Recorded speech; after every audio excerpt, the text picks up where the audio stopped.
बिस्मिल्लाहिर्रहमानिर्रहीम अल्लाहुम्मा सल्ली अला मुहम्मद व अला आले मुहम्मद मुबारक वसल्लम अलैहि। जग ਦੀਆਂ ਜਿੰਨੀਆਂ ਵੀ ਕੌਮਾਂ ਨੇ ਉਹਨਾਂ ਨੂੰ ਆਪਣਾ ਵਿਰਸਾ ਬਚਾਉਣ ਦੀ ਬੜੀ ਫਿਕਰ ਹੁੰਦੀ ਹੈ। ਇਸ ਲਈ ਪੰਜਾਬੀਆਂ ਨੂੰ ਵੀ ਵਿਰਸਾ ਬਚਾਉਣ ਦੀ, ਉਹਨੂੰ ਸੰਭਾਲਣ ਦੀ ਬੜੀ ਫਿਕਰ ਹੈ। ਜੇ ਵਿਰਸਾ ਮਹਿਫੂਜ਼ ਰਹੇਗਾ ਤਾਂ ਹੀ ਸਾਡੀ ਨਵੀਂ ਨਸਲ ਨੂੰ ਆਪਣੀ ਸਿਆਣ ਹੋਵੇਗੀ। ਅਗਰ ਵਿਰਸਾ ਮਹਿਫੂਜ਼ ਨਹੀਂ ਰਹੇਗਾ ਤੇ ਆਪਣੀ ਹੋਂਦ ਵੀ, ਸਾਡੀ ਆਉਣ ਵਾਲੀ ਪੀੜ੍ਹੀ ਦੀ ਹੋਂਦ ਵੀ ਖਤਰੇ 'ਚ ਪੈ ਜਾਏਗੀ। ਪੰਜਾਬੀ ਤੁਰ ਤੋਂ ਹੀ ਆਪਣੇ ਵਿਰਸੇ ਦੀ ਰਾਖੀ ਕਰਦੇ ਲੱਗੇ ਹੁੰਦੇ ਨੇ, ਪਹਿਰਾ ਦਿੰਦੇ ਲੱਗੇ ਹੁੰਦੇ ਨੇ। ਅੱਜ ਇੱਕ ਅਜਿਹੀ ਅਜ਼ੀਮ ਸ਼ਖਸੀਅਤ ਨਾਲ ਮੈਂ ਤੁਹਾਡੀ ਮੁਲਾਕਾਤ ਕਰਵਾਉਣ ਜਾ ਰਿਹਾ ਵਾਂ। ਉਹ ਆਪਣੇ ਵਿਰਸੇ ਨੂੰ ਲੈ ਕੇ, ਆਪਣੇ ਪੰਜਾਬੀ ਕਲਚਰ ਨੂੰ ਲੈ ਕੇ, ਪੰਜਾਬੀ ਨਵੀਂ ਪੀੜ੍ਹੀ ਦੇ ਮੁਸਤਕਬਲ ਨੂੰ ਲੈ ਕੇ ਹਮੇਸ਼ਾ ਫਿਕਰਮੰਦ ਰਹਿੰਦੇ ਨੇ। ਬਹੁਤ ਬੜੇ ਦਾਨਸ਼ਵਰ ਨੇ, ਬਹੁਤ ਬੜੇ ਇੱਕ ਕ੍ਰੀਏਟਿਵ ਮਾਈਂਡ ਬੰਦੇ ਨੇ। ਹਰ ਵਕਤ ਸੋਚਦੇ ਨੇ, ਹਰ ਵਕਤ ਕਿਸੇ ਨਾ ਕਿਸੇ ਇਹੋ ਜਿਹੀ ਸੋਚ 'ਚ ਰੁੱਝ ਜਾਂਦੇ ਨੇ ਕਿ ਉਹ ਆਪਣੇ ਵਿਰਸੇ ਨੂੰ ਬਚਾ ਸਕਣ, ਆਪਣੀ ਨਵੀਂ ਪੀੜ੍ਹੀ ਨੂੰ, ਉਹਨਾਂ ਦਾ ਮੁਸਤਕਬਲ ਮਹਿਫੂਜ਼ ਕਰ ਸਕਣ। ਮੇਰੀ ਮੁਰਾਦ ਹੈਗੀ ਹਰਪ੍ਰੀਤ ਸਿੰਘ ਜੀ। ਹਰਪ੍ਰੀਤ ਸਿੰਘ ਜੀ ਮਲੇਰਕੋਟਲਾ ਤੋਂ ਨੇ, ਬਹੁਤ ਬੜੇ ਸਹਾਫੀ ਨੇ, ਬਹੁਤ ਬੜੇ ਲੇਖਕ ਨੇ, ਬਹੁਤ ਬੜੇ ਇਨਸਾਨ ਨੇ ਔਰ ਇੱਕ ਫਿਕਰ ਰੱਖਣ ਵਾਲੇ ਪੰਜਾਬੀ ਨੇ, ਸੋਚਣ ਵਾਲੇ ਪੰਜਾਬੀ ਨੇ। ਮੈਨੂੰ ਬੜੀ ਖੁਸ਼ੀ ਮਹਿਸੂਸ ਹੋ ਰਹੀ ਹੈ ਅੱਜ ਉਹਨਾਂ ਨੂੰ ਆਪਣੇ ਨਾਲ ਸਟੂਡੀਓ 'ਚ ਦੇਖ ਕੇ ਲਾਈਨ ਦੇ ਉੱਤੇ। ਤੇ ਇਹ ਤੁਸੀਂ ਜਿਹੜਾ ਮੇਰੇ ਨਾਮ ਦੇ ਥੱਲੇ ਤੇ ਉਹਨਾਂ ਦੇ ਨਾਮ ਦੇ ਥੱਲੇ ਮੋਨੋਗ੍ਰਾਮ ਦੇਖ ਰਹੇ ਹੋ PhD ਪੰਜਾਬੀ ਦਾ, ਇਹ ਉਹਨਾਂ ਨੇ ਹੀ ਸਾਡੇ ਇਸ ਚੈਨਲ ਨੂੰ ਤੋਹਫਾ ਦਿੱਤਾ ਹੈ। ਮੈਂ ਉਹਨਾਂ ਦਾ ਸ਼ੁਕਰੀਆ ਅਦਾ ਕਰਨਾ ਵਾਂ ਤੇ ਮੈਂ ਉਹਨਾਂ ਨੂੰ ਜੀ ਆਇਆਂ ਨੂੰ ਕਹਿਣਾ ਵਾਂ ਕਿ ਉਹ ਤਸ਼ਰੀਫ ਲੈ ਕੇ ਆਏ, ਉਹਨਾਂ ਨੇ ਵੇਲਾ ਕੱਢਿਆ। ਬਹੁਤ ਮਿਹਰਬਾਨੀ ਜੀ ਹਰਪ੍ਰੀਤ ਜੀ। ਸਭ ਤੋਂ ਪਹਿਲਾਂ ਤਾਂ ਚੈਨਲ PhD ਪੰਜਾਬੀ ਅਤੇ ਡਾਕਟਰ ਗਜ਼ਨਫਰ ਜੀ ਤੁਹਾਡਾ ਧੰਨਵਾਦ, ਜਿਨ੍ਹਾਂ ਨੇ ਮੈਨੂੰ ਇਸ ਨਾਜੀਜੇ ਨੂੰ ਆਪਣੇ ਦਰਸ਼ਕਾਂ ਦੇ ਰੂਬਰੂ ਕਰਨ ਦੇ ਕਾਬਿਲ ਸਮਝਿਆ। ਉਸ ਤੋਂ ਬਾਅਦ ਚੈਨਲ PhD ਪੰਜਾਬੀ ਵੇਖ ਰਹੇ ਸਾਰੇ ਹੀ ਦਰਸ਼ਕਾਂ ਨੂੰ ਮੇਰੇ ਵੱਲੋਂ ਪਿਆਰ ਭਰੀ ਸਤਿ ਸ਼੍ਰੀ ਅਕਾਲ, ਆਦਾਬ। बहुत शुक्रिया जी, बहुत मेहरबानी, बहुत शुक्रिया जनाब का। शुक्रिया आपने टाइम कढ़िया साडे वास्ते, साडे नाल तुसी लाइन ते आए। अच्छा, तुसी तुहाडा धर्म दी पौड़ी चैनल आ, मैनूं बड़ी खुशी हुई देख के कि तुसी बहुत सोहना काम कर रहे जे, सहाफत के हवाले नाल भी, सहाफी जिम्मेदारियां भी आ। ते ये धर्म दी पौड़ी जिहड़ा चैनल तुहाडा तुसां शुरू कीता, किवें ख्याल आया तुहाडे मन दे विच कि क्यों ये चैनल की जरूरत तुहानूं महसूस होई, चैनल जिहड़ा कि तुसी शुरू करो? जी जी धन्यवाद डॉक्टर साहब, तुहाडा मैनूं मुबारकबाद देण लई चैनल धन्यवाद शुरू करों ते जिस तरह डॉक्टर साहब तुसीं पुछिआ है कि जिहड़ा चैनल धर्म दी पौड़ी शुरू करन दा विचार है वो किस तरह बनिआ। चैनल धर्म दी पौड़ी शुरू करन दा विचार आ जिहड़ा ਇਹ ਸੋਸ਼ਲ ਮੀਡੀਆ ਤੋਂ ਬਣਿਆ ਜੀ। ਸੋਸ਼ਲ ਮੀਡੀਆ ਤੇ ਅਕਸਰ ਹੀ ਮੈਂ ਦੇਖਦਾ ਰਹਿਣਾ ਕਿ ਤੁਸੀਂ ਵੀ ਦੇਖਿਆ ਹੋਵੇਗਾ ਕਿ ਧਰਮ ਨੂੰ ਲੈ ਕੇ ਜਿਹੜੀਆਂ ਲੜਾਈਆਂ ਨੇ ਉਹ ਰੋਜ਼ ਹੁੰਦੀਆਂ ਨੇਗੀਆਂ। ਕੋਈ ਕਹਿੰਦਾ ਮੈਂ ਹਿੰਦੂ ਹਾਂ, ਕੋਈ ਕਹਿੰਦਾ ਕ੍ਰਿਸਚਨ ਆ, ਕੋਈ ਕਹਿੰਦਾ ਈਸਾਈ ਆ, ਕੋਈ ਕਹਿੰਦਾ ਸਿੱਖ ਆ ਮੈਂ। ਪਰ ਸਾਨੂੰ ਜਿਹੜਾ ਪ੍ਰਮਾਤਮਾ ਹੈ, ਜਿਹੜਾ ਸਿੱਖਾਂ ਦਾ ਵਾਹਿਗੁਰੂ ਹੈ, ਮੁਸਲਮਾਨਾਂ ਦਾ ਅੱਲਾ ਹੈ, ਹਿੰਦੂਆਂ ਦਾ ਰਾਮ ਹੈ, ਹਨਾ, ਇਹ ਕੀ ਹੈਗਾ, ਇਹ ਜਿਹੜੇ ਰੱਬ ਆ, ਜਿਹੜਾ ਭਗਵਾਨ ਆ, ਇਹ ਸਾਰੇ ਇੱਕੋ ਹੀ ਨੇਗੇ। ਤੇ ਸਾਨੂੰ ਵਾਹਿਗੁਰੂ ਨੇ ਸਭ ਨੂੰ ਇੱਕ ਹੀ ਬਣਾ ਕੇ ਭੇਜਿਆ ਹੈ। ਅੱਲਾ ਨੇ, ਰਾਮ ਨੇ ਇੱਕ ਹੀ ਬਣਾ ਕੇ ਭੇਜਿਆ, ਸਿਰਫ ਇਨਸਾਨ ਬਣਾ ਕੇ ਭੇਜਿਆ। ਤੇ ਇਨਸਾਨ ਦਾ ਜਿਹੜਾ ਅਸਲੀ ਧਰਮ ਹੈ ਉਹ ਹੈ ਮਨੁੱਖਤਾ। ਮਨੁੱਖਤਾ ਦੀ ਗੱਲ ਕਰਨ ਲਈ ਅਸੀਂ ਜਿਹੜਾ ਇਹ ਧਰਮ ਦੀ ਪੌੜੀ ਚੈਨਲ ਹੈ ਇਹਦੀ ਸ਼ੁਰੂਆਤ ਕੀਤੀ ਹੈ। ਕੋਸ਼ਿਸ਼ ਇਹੀ ਰਹੇਗੀ ਕਿ ਅਸੀਂ ਸਦਾ ਮਨੁੱਖਤਾ ਦੀ ਤੇ ਸੱਚ ਦੀ ਗੱਲ ਕਰਦੇ ਰਹੀਏ ਤੇ ਬਾਕੀ ਜਿਹੜਾ ਅਸਲੀ ਧਰਮ ਹੈ ਇਨਸਾਨ ਦਾ, ਮਨੁੱਖਤਾ, ਇਸ ਉੱਪਰ ਅਸੀਂ ਪਹਿਰਾ ਦਿੰਦੇ ਰਹੀਏ ਤੇ ਸੱਚ ਤੇ ਸਾਫ਼ ਜਿਹੜੀ ਗੱਲ ਹੈ ਉਹ ਆਵਾਮ ਤੱਕ ਅਸੀਂ ਜਿਹੜੀ ਲੈ ਕੇ ਆਉਂਦੇ ਰਹੀਏ। ਇਹੀ ਉਪਦੇਸ਼ ਨਾਲ ਜਿਹੜਾ ਅਸੀਂ ਹੈਗਾ ਧਰਮ ਦੀ ਪੌੜੀ ਚੈਨਲ ਸ਼ੁਰੂ ਕੀਤਾ ਹੈ। सही बहुत प्यारी गल है जी। तुसां ने इंसानियत की गल करन लई, सच का नितारा करन लई चैनल शुरू किया। बहुत बड़ी कोशिश सुनी है तुहाडी, बहुत बड़ी गल आ इंसानियत की गल करना। तुसीं धर्मां की गल कीती आ। मेरे नबी पाक हज़रत मुहम्मद अरबी सल्लल्लाहु अलैहि वसल्लम ने फरमाया, मिशकात शरीफ किताब है जी हदीस पाक दी, सरकार दे फरामीन उहदे विच जमा ने, आपने फरमाया कि अल खुल्क व यालुल्लाह, जिहड़ा मखलूक है ये अल्लाह ताला दी ज़ात दा कुनबा है। ठीक है ना, जिस तरह बालों नूं परवरदा पर कफालत लई वालदैन दी हुंदी है, इस तरीके मखलूक अल्लाह ताला दी ज़ात लई है। अच्छा, तुसीं एक गल कर रहे सी, दस रहे सी कि इहदे वास्ते सच की गल, सच का नितारा जिहड़ा जो होना चाहिए। साडी सोसाइटी में तुसीं देखदे हो कि बहुत ज़्यादा प्रॉब्लम्स ने। जदीद टैक्नोलॉजी आई आ, इन्हें आके साडे रवैये बदल दिते आ। साडे तमीरी रवैये जिहड़े आ ਉਹ ਤਾਂ ਨਿਕਲਣ ਦੀ ਬਜਾਏ ਸਾਡੇ ਤਖਰੀਬੀ ਰਵੱਈਏ ਸਾਹਮਣੇ ਆਉਣ ਲੱਗ ਪਏ ਆ। ਤੁਸੀਂ ਦੇਖ ਰਹੇ ਹੋ ਕਿ ਨਿੱਕੇ ਨਿੱਕੇ ਬਾਲ ਹੁੰਦੇ, ਨਿੱਕੇ ਨਿੱਕੇ ਜਾਤਕ, ਉਹਨਾਂ ਦੇ ਹੱਥਾਂ 'ਚ ਮੋਬਾਈਲ ਫੋਨ ਆ, ਟੈਬਲੇਟਸ ਨੇ। अगर माँ बाप भी, साड़ी भी माँ बाप की भी जिम्मेदारी वैसे बनती है, ਲੇਕਿਨ ਇਹਦੇ ਵਿੱਚ ਅਸੀਂ ਦੇਖਦੇ ਹਾਂ ਕਿ ਜਦੋਂ ਕੋਈ ਲੋੜ ਪੈਂਦੀ ਆ ਤੇ ਅਸੀਂ ਫਿਰ ਉਹ ਸਾਨੂੰ ਮਸਾਇਲ ਸਾਰੇ ਸਮਾਚਰੇ ਸਾਡੇ ਸਾਹਮਣੇ ਆ ਜਾਂਦੇ ਆ ਜਦੋਂ ਅਸੀਂ ਦੇਖਦੇ ਹਾਂ ਸੋਸਾਇਟੀ ਦੇ ਵਿੱਚ। ਇਸੇ ਤਰ੍ਹਾਂ ਹੀ ਅੱਜ ਤੁਸੀਂ ਇੱਕ ਦਿਨ ਫੇਸਬੁੱਕ ਤੇ ਲਾਈਵ ਤੇ ਗੱਲ ਕਰ ਰਹੇ ਸੀ PUBG ਦੇ ਬਾਰੇ ਨਾਲ, ਤੇ ਸਾਡੇ ਪਾਕਿਸਤਾਨ ਵਿੱਚ ਵੀ ਇੱਕ ਬੜਾ ਪ੍ਰੋਬਲਮ ਆ PUBG ਦਾ। ਸਾਡੇ ਜੀ ਨਵੀਂ ਪੀੜ੍ਹੀ ਆ ਉਹ ਤਬਾਹ ਹੋਈ ਜਾ ਰਹੀ ਆ, ਤੇ ਤੁਸੀਂ ਕੀ ਸੋਚਦੇ ਜੀ ਕਿ PUBG ਜਿਹੜੀ ਆ ਇਹ ਕਿਸ ਤਰ੍ਹਾਂ ਪੰਜਾਬ ਦੀ ਨਵੀਂ ਪੀੜ੍ਹੀ ਨੂੰ ਫਨਾਹ ਕਰ ਰਹੀ ਆ? ਕੋਈ ਤੁਸੀਂ ਇਸ ਬਾਰੇ ਦੱਸੋ ਕਿਸ ਤਰ੍ਹਾਂ ਇਹ। ਅੱਛਾ, ਇੱਕ ਹੋਰ ਵੀ ਸਵਾਲ ਨਾਲ ਹੀ ਮੈਂ ਤੁਹਾਨੂੰ ਕਰਾਂਗਾ ਕਿ ਕਿੰਨੀ ਕੁ ਉਮਰ ਦੇ ਲੋਕ PUBG ਖੇਡਣਾ ਪਸੰਦ ਕਰਦੇ ਆ, ਕਿੰਨੀ ਉਮਰ ਦੇ ਲੋਕ ਜਿਹੜੇ ਲੱਗੇ ਇਹ ਸਾਡੇ ਪਾਕਿਸਤਾਨ ਵਿੱਚ ਵੀ ਇੱਕ ਬਹੁਤ ਬੜਾ ਪ੍ਰੋਬਲਮ ਆ। ਤੁਸੀਂ ਇਸ ਉੱਤੇ ਵੀ ਜ਼ਰਾ ਤਫਸੀਲ ਨਾਲ ਗੱਲ ਕਰੋ, ਹਾਂ ਦੱਸੋ। ਹਾਂ ਜੀ ਡਾਕਟਰ ਸਾਹਿਬ ਜੀ, ਦੇਖੋ ਜੀ ਅੱਜ ਜਿਹੜਾ ਇਹ ਸਮਾਂ ਹੈਗਾ ਟੈਕਨੋਲੋਜੀ ਦਾ ਸਮਾਂ ਹੈ, ਰਫ਼ਤਾਰ ਦਾ ਸਮਾਂ। ਟੈਕਨੋਲੋਜੀ ਨੂੰ ਅਪਣਾਉਣਾ ਤੇ ਰਫ਼ਤਾਰ ਦੇ ਨਾਲ ਚੱਲਣਾ ਸਾਡੇ ਲਈ ਲਾਜ਼ਮੀ ਬਣ ਗਿਆ, ਪਰ ਟੈਕਨੋਲੋਜੀ ਜਾਂ ਰਫ਼ਤਾਰ ਨੂੰ ਉਸ ਹੱਦ ਤੱਕ ਹੀ ਅਪਣਾਉਣਾ ਚਾਹੀਦਾ ਜਿਸ ਹੱਦ ਤੱਕ ਉਹ ਸਾਨੂੰ ਲਾਭ ਦੇਵੇ। ਕੋਈ ਵੀ ਚੀਜ਼ ਆ ਜਦੋਂ ਤੱਕ ਸਾਨੂੰ ਲਾਭ ਦਿੰਦੀ ਆ ਉਸ ਚੀਜ਼ ਦੇ ਨਾਲ ਚੱਲਣਾ ਕੋਈ ਗੁਨਾਹ ਨਹੀਂ, ਪਰ ਜਦੋਂ ਕੋਈ ਵੀ ਚੀਜ਼ ਸਾਨੂੰ ਨੁਕਸਾਨ ਪਹੁੰਚਾਉਣ ਲੱਗ ਜੇ ਮੈਨੂੰ ਲੱਗਦਾ ਕਿ ਉਸ ਚੀਜ਼ ਨੂੰ ਛੱਡ ਦੇਣਾ ਹੀ ਬਿਹਤਰ ਆ। ਇਸੇ ਤਰ੍ਹਾਂ ਹੀ ਜਿਹੜੀ ਹੁਣ PUBG ਹੈ, PUBG ਇਹੀ ਕੰਮ ਕਰ ਰਹੀ ਆ। PUBG ਨੇ ਕੀ ਕੀਤਾ ਹੈ, ਜਿਹੜੇ 13 ਤੋਂ ਲੈ ਕੇ 40 ਸਾਲ ਤੱਕ ਦੇ ਲੋਕ ਨੇ ਉਹਨਾਂ ਨੂੰ ਪੂਰੀ ਬੁਰੇ ਤਰੀਕੇ ਨਾਲ ਜਿਹੜੇ ਇਹ PUBG ਖੇਡਦੇ ਨੇ ਉਹਨਾਂ ਲੋਕਾਂ ਨੂੰ ਬੁਰੇ ਤਰੀਕੇ ਨਾਲ ਆਪਣੇ ਸਕੰਜੇ ਵਿੱਚ ਲਿਆ ਹੋਇਆ। ਮੈਨੂੰ ਨਹੀਂ ਲੱਗਦਾ ਕਿ ਉਹ PUBG ਤੋਂ ਬਿਨਾ ਹੋਰ ਵੀ ਕੋਈ ਸਾਰੀ ਦਿਹਾੜੀ ਕੰਮ ਕਰਦੇ ਹੋਣਗੇ।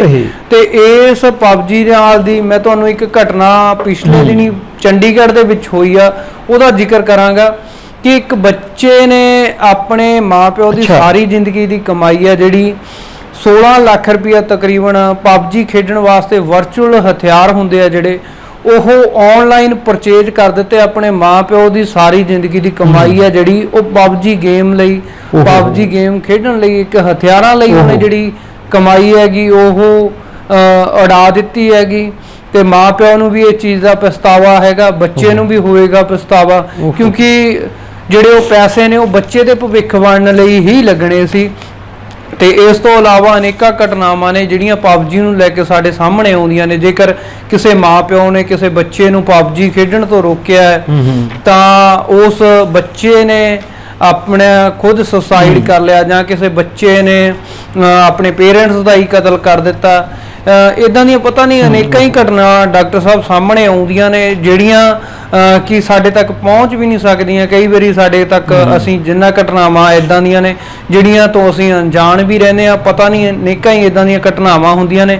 ਮੈਂ ਤਾਂ ਸਰਕਾਰ ਨੂੰ ਇਹੀ ਅਪੀਲ ਕਰਨੀ ਚਾਹੁੰਦਾ ਕਿ ਆਪਣੇ ਦੇਸ਼ ਲਈ, ਆਪਣੇ ਦੇਸ਼ ਦੇ ਭਵਿੱਖ ਲਈ, ਆਪਣੇ ਆਵਾਮ ਲਈ ਸਰਕਾਰ ਨੂੰ ਹੀ ਕੋਈ ਸਖਤ ਫੈਸਲਾ ਲੈਣਾ ਚਾਹੀਦਾ। ਜਿਹੜੀਆਂ ਇਦਾਂ ਦੀਆਂ ਗੇਮਾਂ ਨੇਗੀਆਂ ਜਾਂ ਇਦਾਂ ਦੀਆਂ ਕੋਈ ਐਪਲੀਕੇਸ਼ਨਾਂ ਨੇਗੀਆਂ ਜਿਹੜੀਆਂ ਭਵਿੱਖ ਵਿੱਚ ਨੁਕਸਾਨਦੇਹ ਹੋ ਸਕਦੀਆਂ ਨੇ, ਉੱਦਾਂ ਦੀਆਂ ਐਪਲੀਕੇਸ਼ਨਾਂ ਜਾਂ ਉੱਦਾਂ ਦੀਆਂ ਗੇਮਾਂ ਨੂੰ ਆਪਣੇ ਮੁਲਕ ਲਈ, ਆਪਣੇ ਜਨਤਾ ਦੇ ਵਿੱਚ ਭੇਜਣ ਤੋਂ ਪਹਿਲਾਂ ਹੀ ਇਸ ਨੂੰ ਬੈਨ ਕਰ ਦਿੱਤਾ ਜਾਵੇ।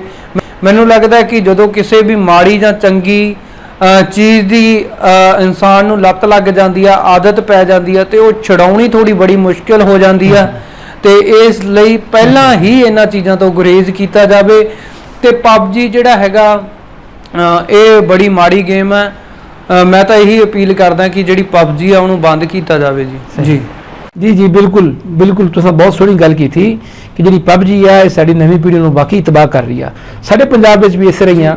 ਫੈਸਲਾਬਾਦ ਦੇ ਕੱਲ੍ਹ ਅਖਬਾਰ ਤੇ ਪੜ੍ਹ ਰਿਹਾ ਸੀ, ਫੈਸਲਾਬਾਦ ਦੇ ਇੱਕ ਜਾਤਕ ਨੇ, ਇੱਕ ਬੱਚੇ ਨੇ ਆਪਣੇ ਆਪ ਨੂੰ ਮਾਰ ਲਿਆ। ਕਿਉਂ? ਪਿਓ ਨੇ ਮਨਾ ਕੀਤਾ ਸੀ PUBG ਨਾ ਖੇਡਿਆ ਕਰ। ਤੁਸੀਂ ਕਹਿ ਰਹੇ ਕਿ ਚੰਡੀਗੜ੍ਹ ਤੋਂ ਇੱਕ ਬੱਚੇ ਨੇ ਅਸਲਾ ਖਰੀਦ ਲਿਆ। ਮਤਲਬ ਦੇਖੋ ਤੁਸੀਂ ਕਿੰਨਾ ਵੱਡਾ ਇਹ ਅਲਮੀਆ ਸਾਡੀ ਜਿਹੜੀ ਪੰਜਾਬੀ, ਹਾਲਾਂਕਿ ਤੁਸੀਂ ਦੇਖ ਲਓ ਸਾਡਾ ਜਿਹੜਾ ਕਲਚਰ ਆ ਕਿੰਨਾ ਰਿਚ ਆ, ਸਾਡੇ ਪੰਜਾਬੀ ਕਿੰਨੇ ਬਹਾਦਰ ਆ, ਪੰਜਾਬੀ ਕਿੰਨੇ ਜ਼ਹੀਨ ਆ। ਲੇਕਿਨ ਜਿਹੜੀ ਸਾਡੀ ਨਵੀਂ ਪੀੜ੍ਹੀ ਆ, ਅਸੀਂ ਇਹ ਜਦੀਦ ਟੈਕਨੋਲੋਜੀ ਸਾਡੀ ਨਵੀਂ ਪੀੜ੍ਹੀ ਸਾਡੀ ਨੂੰ ਕਿੱਧਰ ਲੈ ਕੇ ਜਾਏਗੀ ਸਮਝ ਨਹੀਂ ਆ ਰਹੀ ਇਸ ਗੱਲ ਦੀ। ਬਿਲਕੁਲ ਇੱਕ ਹੋਰ ਬੜਾ ਵੱਡਾ ਮਸਲਾ, ਤੁਸੀਂ ਉਸ ਦਿਨ ਫੇਸਬੁੱਕ ਤੇ ਵੀ ਗੱਲ ਕਰ ਰਹੇ ਸੀ, ਤੁਸੀਂ ਕਹਿ ਰਹੇ ਸੀ, ਤੁਹਾਡੀ ਗੱਲ ਮੈਨੂੰ ਬੜੀ ਦਿਲ ਨੂੰ ਲੱਗੀ। ਤੁਸੀਂ ਨੇ ਕਿਹਾ ਕਿ 5 ਪਾਣੀਆਂ ਦੀ ਪੋਏ, 5 ਦਰਿਆਵਾਂ ਦੀ ਪੋਏ ਸੀ ਪੰਜਾਬ, ਇੱਕ 6ਵਾਂ ਦਰਿਆ ਵਗ ਰਿਹਾ। ਪਹਿਲੇ ਤਾਂ ਮੈਂ ਬੜਾ ਹੈਰਾਨ ਹੋਇਆ ਕਿ 6ਵਾਂ ਦਰਿਆ ਹਰਪ੍ਰੀਤ ਤੁਸੀਂ ਕਿਹਨੂੰ ਕਹਿ ਰਹੇ ਆ। ਜਦੋਂ ਤੁਸੀਂ ਗੱਲ ਦਾ ਖੁਲਾਸਾ ਕੀਤਾ ਪਤਾ ਲੱਗਾ ਵੀ 6ਵਾਂ ਦਰਿਆ ਚਿੱਟਾ। ਅੱਛਾ, ਫੌਰਨ ਮਨ ਵਿੱਚ ਮੇਰੇ ਆਇਆ ਵੀ ਸਾਡੇ ਪੰਜਾਬ ਦੇ ਵਿੱਚ ਵੀ 6ਵਾਂ ਦਰਿਆ ਵਗ ਰਿਹਾ ਵਾ। ਬਹੁਤ ਜ਼ਿਆਦਾ ਲੋਕ ਇੱਧਰ ਮੁਤਾਸਰ ਹੋਏ, ਬੜੀਆਂ ਮੌਤਾਂ ਹੋ ਚੁੱਕੀਆਂ ਵਾ ਇਹ ਹੀਰੋਇਨ ਦੀ ਵਜ੍ਹਾ ਤੋਂ, ਨਸ਼ੇ ਦੀ ਵਜ੍ਹਾ ਤੋਂ। ਤੁਸੀਂ ਮੈਨੂੰ ਇਹ ਦੱਸੋ ਇਹ ਜਿਹੜਾ ਚਿੱਟਾ ਵਾ ਇਹ ਸਾਡੀ ਕਿਸ ਤਰ੍ਹਾਂ ਸਾਡੀ ਨਸਲ ਨੂੰ ਤਬਾਹ ਕਰ ਰਿਹਾ, ਇਸ ਬਾਰੇ ਤੁਸੀਂ ਜ਼ਰਾ ਆਪਣੇ ਵਿਚਾਰ ਮੇਰੇ ਨਾਲ ਸਾਂਝੇ ਕਰੋ। ਜੀ ਡਾਕਟਰ ਸਾਹਿਬ ਤੁਸੀਂ ਗੱਲ ਕਰ ਰਹੇ ਹੋ ਚਿੱਟੇ ਦੀ, ਜਿਹੜੀ ਇਹ ਚਿੱਟਾ ਇੱਕ ਨਸ਼ਾ ਹੈ ਜਿਹੜਾ ਪੰਜਾਬ ਆ ਇਹ 5 ਆਬ ਤੋਂ ਬਣਿਆ ਹੈ, 5 ਪਾਣੀਆਂ ਦੀ ਧਰਤੀ ਹੈ ਪੰਜਾਬ, 5 ਪਾਣੀਆਂ, ਬਿਲਕੁਲ 5 ਪਾਣੀਆਂ ਤੋਂ ਪੰਜਾਬ ਦਾ ਨਾਂ ਪੰਜਾਬ ਪਿਆ ਹੈ।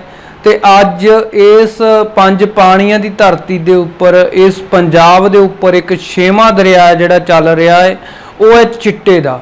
ਇਸ ਚਿੱਟੇ ਦੀ ਮਾਰ ਹੇਠ ਜਿਹੜੇ ਪਰਿਵਾਰ ਆਏ ਨੇ ਉਹਨਾਂ ਦਾ ਦੁੱਖ ਦੇਖਣ ਯੋਗ ਹੀ ਨਹੀਂ ਹੈ। ਤੇ ਇਹ ਜਿਹੜੇ ਪਰਿਵਾਰਾਂ ਦੇ ਬੱਚੇ ਚਿੱਟੇ ਦੀ ਆਪਣੇ ਸਕੰਜੇ 'ਚ ਲੈ ਨੇ ਜਾਂ ਚਿੱਟੇ ਦੀ ਵਜ੍ਹਾ ਨਾਲ ਜਿਹੜੇ ਪਰਿਵਾਰ ਉੱਜੜ ਗਏ ਨੇ, ਉਹ ਜੇਕਰ ਉਹਨਾਂ ਦਾ ਦੁੱਖ ਦੇਖਿਆ ਜਾਵੇ ਜਾ ਕੇ ਤਾਂ ਉਹਨਾਂ ਦੇ ਜਿਹੜੇ ਪਿੱਛੇ ਰਹਿ ਗਏ ਨੇ, ਕਈ ਪਰਿਵਾਰਾਂ ਦੇ ਵਿੱਚ ਅਜਿਹਾ ਕੰਮ ਹੈ ਕਿ ਇਕੱਲਾ ਹੀ ਬੇਟਾ, ਇਕੱਲਾ ਹੀ ਧੀਆਂ ਜਿਹੜੀਆਂ ਨੇ ਪਿੱਛੇ ਨਹੀਂ ਹੈ ਇਸ ਕੰਮ ਤੋਂ। ਜਿਹੜੀਆਂ ਲੜਕੀਆਂ ਵੀ ਜਿਹੜਾ ਚਿੱਟੇ ਦਾ ਸੇਵਨ ਆ ਜਿਹੜਾ ਉਹ ਕਰ ਰਹੀਆਂ ਨੇ ਕਈ ਪਰਿਵਾਰਾਂ ਦੇ ਵਿੱਚ।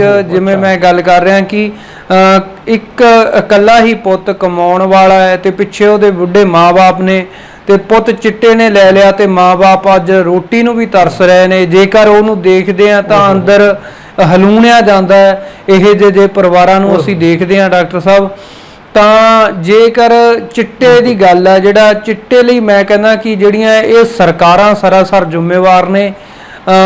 ਕੁਛ ਜਿਹੜੀ ਇਸ ਪਿੱਛੇ ਗਲਤੀ ਹੈ ਕੁਝ ਸਰਕਾਰਾਂ ਦੀ ਹੈ ਤੇ ਕੁਝ ਅਸੀਂ ਮਾਂ ਪਿਓ ਜਿਹੜੇ ਆ ਖੁਦ ਜ਼ਿੰਮੇਵਾਰ ਆ ਇਸ ਚੀਜ਼ ਲਈ, ਕਿਉਂਕਿ ਸਾਡੇ ਕੋਲੇ ਆਪਣੇ ਬੱਚਿਆਂ ਨੂੰ ਦੇਣ ਲਈ ਟਾਈਮ ਨਹੀਂ ਹੈ। ਨਾ ਹੀ ਤਾਂ ਅਸੀਂ ਆਪਣੇ ਬੱਚਿਆਂ ਨੂੰ ਚੰਗੇ ਤੇ ਮਾੜੇ ਦੀ ਪਰਖ ਕਰਾ ਸਕਦੇ ਹਾਂ ਤੇ ਨਾ ਹੀ ਸਰਕਾਰਾਂ ਕੋਲੇ ਦੇਣ ਲਈ ਕਿਸੇ ਨੌਜਵਾਨ ਨੂੰ ਰੁਜ਼ਗਾਰ ਆ। ਮੈਂ ਕਹਿੰਦਾ ਵੀ ਜੇਕਰ ਕੋਈ ਨੌਜਵਾਨ ਵਿਹਲਾ ਨਹੀਂ ਹੋਏਗਾ, ਕੰਮ ਤੋਂ ਫ੍ਰੀ ਨਹੀਂ ਹੋਏਗਾ, ਆਪਣੇ ਕੰਮ ਜਾਂ ਆਪਣੇ ਕਿਤੇ ਲੱਗਿਆ ਹੋਏਗਾ, ਤਾਂ ਜਿਹੜਾ ਇਹ ਰੁਜ਼ਗਾਰ ਹੋਏਗਾ ਹਰ ਇਨਸਾਨ ਕੋਲੇ, ਉਸ ਬੰਦੇ ਕੋਲੇ ਇੱਕ ਸੋਚਣ ਲਈ ਵੀ ਟਾਈਮ ਨਹੀਂ ਹੋਏਗਾ। ਤੇ ਮੈਂ ਨਹੀਂ ਕਹਿੰਦਾ ਕਿ ਕੋਈ ਇਨਸਾਨ ਆ ਜਿਹੜਾ ਚਿੱਟੇ ਦੇ ਰਾਹ ਵੱਲ ਪਏਗਾ, ਇਸ ਮਾੜੇ ਰਾਹ ਵੱਲ ਪਏਗਾ, ਚਿੱਟੇ ਨੂੰ ਅਪਣਾਏਗਾ ਜਾਂ ਕਿਸੇ ਹੋਰ ਨਸ਼ੇ ਨੂੰ ਅਪਣਾਏਗਾ। ਤੇ ਇਸ ਤੋਂ ਬਚੇ ਰਹਿਣ ਲਈ ਮੈਂ ਤਾਂ ਇਹੀ ਅਪੀਲ ਕਰਦਾ, ਕਿਸੇ ਵੀ ਕਿਸਮ ਦੇ ਨਸ਼ੇ ਤੋਂ ਬਚਣ ਲਈ ਇਹੀ ਅਪੀਲ ਕਰਦਾ ਕਿ ਤੁਸੀਂ ਖੁਦ ਆਪਣੇ ਆਪ ਨੂੰ ਜਿਹੜਾ ਹੋ ਸਕਦਾ, ਜਿੰਨਾ ਵੀ ਹੋ ਸਕਦਾ ਆਪਣੇ ਆਪ ਨੂੰ ਬਿਜ਼ੀ ਰੱਖੋ, ਆਪਣੇ ਘਰ ਦੇ ਕੰਮ ਵਿੱਚ ਬਿਜ਼ੀ ਰੱਖੋ, ਆਪਣੇ ਪੜ੍ਹਨ ਵਿੱਚ ਬਿਜ਼ੀ ਰੱਖੋ, ਚੰਗਾ ਲਿਟਰੇਚਰ ਪੜ੍ਹੋ, ਚੰਗੀਆਂ ਗੱਲਾਂ ਕਰੋ, ਚੰਗੇ ਲੋਕਾਂ ਦੀ ਸੰਗਤ ਕਰੋ। ਸਹੀ ਜੀ, ਬਹੁਤ ਸੋਹਣੀ ਗੱਲ ਕੀਤੀ ਤੁਸੀਂ ਨੇ ਕਿ ਖੁਦ ਨੂੰ ਮਸਰੂਫ ਰੱਖੋ, ਕਿਤਾਬਾਂ ਨਾਲ ਜੋੜੋ ਖੁਦ ਨੂੰ, ਤੁਸੀਂ ਆਪਣੇ ਆਪ ਨੂੰ ਮੁਖਤਲਿਫ ਆਪਣੇ ਤੁਸੀਂ ਹੌਬੀਜ਼ ਬਣਾਓ, ਤੁਸੀਂ ਆਪਣੇ ਮਸ਼ਗਲੇ ਬਣਾਓ, ਤੁਸੀਂ ਕਿਸੇ ਪਾਸੇ ਲੱਗੋ। ਜਿਹੜਾ ਉਹ ਖਾਲੀ ਘਰ ਹੁੰਦਾ ਵਾ ਉਹ ਸ਼ੈਤਾਨ ਦਾ ਹੀ ਘਰ ਹੁੰਦਾ। ਤੇ ਬਿਲਕੁਲ ਇਹ ਤੁਹਾਡੀ ਗੱਲ ਬੜੀ ਬਹੁਤ ਸੋਹਣੀ ਤੁਸੀਂ ਨੇ ਗੱਲ ਕੀਤੀ ਆ ਕਿ ਖੁਦ ਨੂੰ ਤੁਸੀਂ ਲਾਈ ਰੱਖੋ। ਤੇ ਸਾਡੇ ਪੰਜਾਬ ਵਿੱਚ ਵੀ ਜੀ ਇਸੇ ਤਰ੍ਹਾਂ ਹੀ ਹੈ ਜੀ, ਸਾਡੇ ਪੰਜਾਬ ਵਿੱਚ ਵੀ ਇਹ ਚਿੱਟੇ ਨੇ ਬਹੁਤ ਘਰ ਬਰਬਾਦ ਕੀਤੇ ਆ। ਤੇ ਤੁਸੀਂ ਦੱਸ ਰਹੇ ਸੀ ਕਿ ਕੁਝ ਖਵਾਤੀਨ ਵੀ ਨੇ ਜਿਹੜੇ ਚਿੱਟੇ ਦੇ ਨਸ਼ੇ ਤੇ ਲੱਗ ਗਈਆਂ। ਦੇਖੋ ਕਿੰਨਾ ਵੱਡਾ ਇੱਕ ਅਲਾਰਮਿੰਗ ਸਿਚੁਏਸ਼ਨ ਆ, ਬਹੁਤ ਖਤਰਨਾਕ ਗੱਲ ਆ ਜੀ ਇਹ ਜਿਹੜੀ ਤੁਸੀਂ ਗੱਲ ਕਰ ਰਹੇ ਜੀ। ਅੱਛਾ, ਜਿਵੇਂ ਚਿੱਟਾ ਸਾਡੇ ਫਿਜ਼ੀਕਲੀ ਸਾਡੀ ਨਸਲ ਨੂੰ ਤਬਾਹ ਕਰ ਰਿਹਾ, ਮੈਂਟਲੀ ਜਿਹੜਾ ਵਾ ਸਾਡੀ ਜ਼ਿਹਨੀ ਪੁਖਤਗੀ ਨਹੀਂ ਆ ਰਹੀ, ਹੁਣ ਸਾਡੇ ਰਵੱਈਏ ਨਹੀਂ ਠੀਕ ਹੋ ਰਿਹਾ ਸਮਾਜ ਦੇ ਵਿੱਚ ਤੁਸੀਂ ਦੇਖੋ। ਅੱਛਾ, ਇਹ ਜਿਹੜੀਆਂ ਜਦੀਦ ਐਪਸ ਆ, ਜਦੀਦ ਟੈਕਨੋਲੋਜੀ ਜਿਹੜੀ ਆ, ਖਾਸ ਤੌਰ ਤੇ ਮੈਂ ਗੱਲ ਕਰਾਂਗਾ ਟਿਕਟੌਕ। ਤੁਸੀਂ ਵੀ ਇੱਕ ਦਿਨ ਫੇਸਬੁੱਕ ਪੇਜ ਤੇ ਨਾ ਟਿਕਟੌਕ ਦੀ ਗੱਲ ਕਰ ਰਹੇ ਸੀ। ਇਹ ਜੀ ਟਿਕਟੌਕ ਆ, ਇਹ ਤੁਸੀਂ ਦੇਖ ਲਓ ਵੀ ਇਹਨੇ ਕਿਸ ਤਰ੍ਹਾਂ ਤਬਦੀਲੀ ਲੈ ਕੇ ਆਈ ਹੈ ਇਹ। ਅੱਛਾ, ਇੱਕ ਜਦੋਂ ਅੱਗੇ ਮੈਂ ਤੁਹਾਨੂੰ ਦੱਸ ਰਿਹਾ ਵਾਂ ਕਿ ਇੱਕ ਵੇਲਾ ਹੁੰਦਾ ਸੀ ਕਿ ਪੁਰਾਣੇ ਵਕਤਾਂ ਵਿੱਚ, ਥੋੜ੍ਹਾ ਜਿਹਾ ਪਿੱਛੇ ਚਲੇ ਜਾਈਏ ਤੇ ਹੁੰਦਾ ਸੀ ਕਿ ਜੀ ਇੰਟਰਟੇਨਮੈਂਟ ਦਾ ਜ਼ਰੀਆ ਕੀ ਆ, ਹੀਰ ਸੁਣ ਲੈਣੀ ਕਰਨੀ। ਪਿੰਡਾਂ ਦੇ ਵਿੱਚ, ਪੰਜਾਬ ਦੇ ਪਿੰਡਾਂ ਦੇ ਵਿੱਚ ਲੋਕਾਂ ਨੇ ਥੱਲੇ ਆਪਣਾ ਬਹਿ ਜਾਣਾ ਕਰਨਾ, ਚੁਪਾਲਾਂ ਦੇ ਵਿੱਚ ਆ ਜਾਣਾ ਕਰਨਾ, ਬੈਠਕਾਂ 'ਚ ਆ ਜਾਣਾ ਕਰਨਾ, ਡੇਰਿਆਂ 'ਚ ਆ ਜਾਣਾ ਕਰਨਾ, ਦਾਰਿਆਂ 'ਚ ਹੀਰ ਸੁਣਨੀ ਕਰਨੀ।